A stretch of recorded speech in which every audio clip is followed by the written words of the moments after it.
O TDAH pode sim impactar a sua vida. Já teve a impressão que se você tivesse coragem para agir exatamente como você pensa, tudo seria diferente? As pessoas iriam te respeitar e admirar? Muitos adultos com TDAH estão perdendo tempo de vida por não conseguirem sair do ciclo da autossabotagem. Mas eu desenvolvi um método que mudou meu jogo e eu vou te ensinar no primeiro link da descrição. Eu só sabia que eu precisava constantemente melhorar.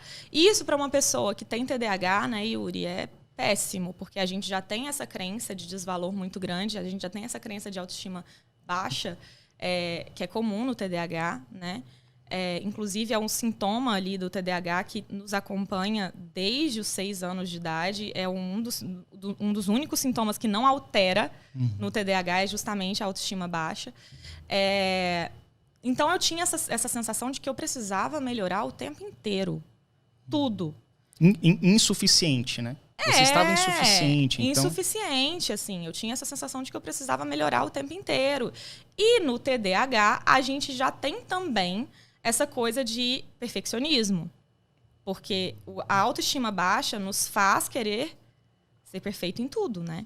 Então, e não é um perfeito comparado ao outro, é um perfeito para você mesmo. Isso é importante dizer. Não é que eu tô querendo competir com outra pessoa. É que realmente... Eu já tenho essa crença de desvalor, então eu preciso fazer mais cursos, eu preciso aprender mais, eu preciso ler mais sobre isso, eu preciso melhorar mais nisso.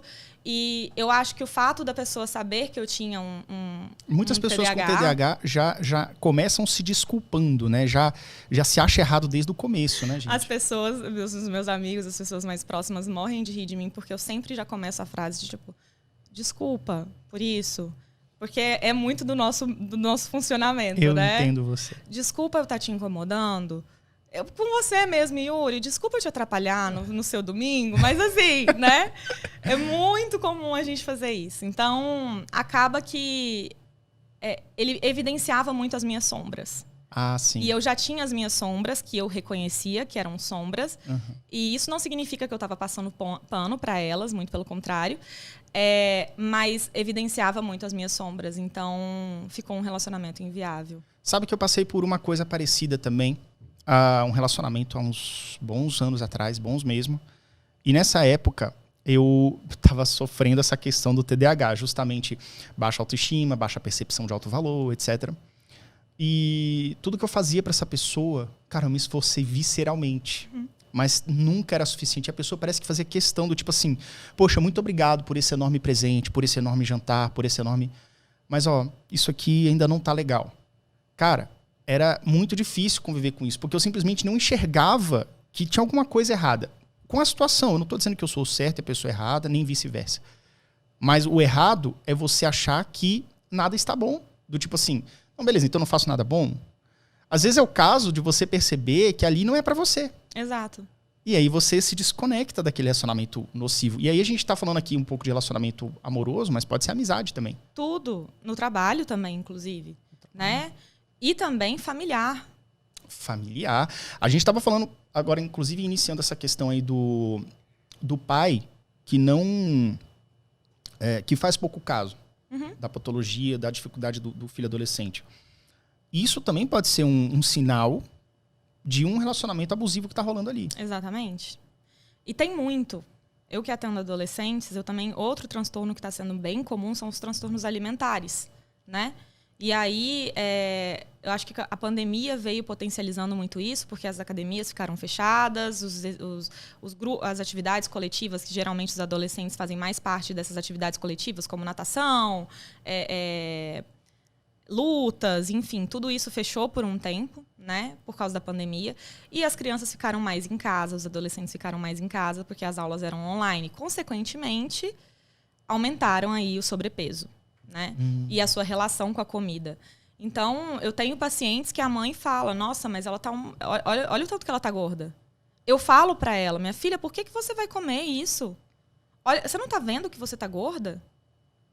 Come isso daqui. Aí eu vou e pergunto pra mãe, tá, mas por que tá tendo essa comida em casa? Tá acessível. Por que vocês compram bolacha recheada em casa pra uma criança que tá tentando emagrecer? E que ela já não tem um controle inibitório, um autocontrole muito bom comparado a um adulto? Não é pra ter. Eu até faço a analogia com alcoólatras. Todo mundo entra na dança.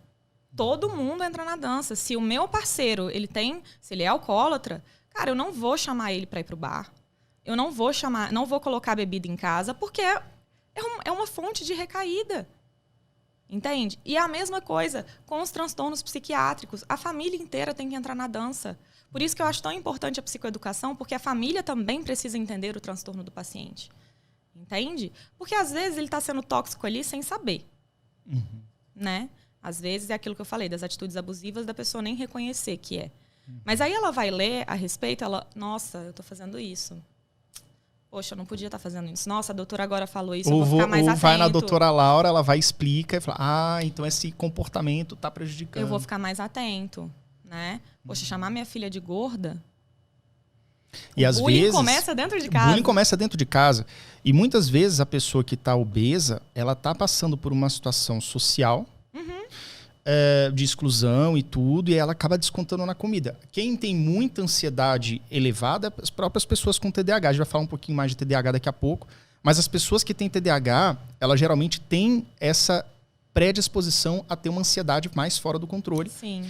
E, inclusive, isso pode descambar na comida. E nós sabemos que, estatisticamente, as pessoas que têm TDAH, percentualmente, têm mais tendência a ter o sobrepeso ou obesidade infantil ou adulto.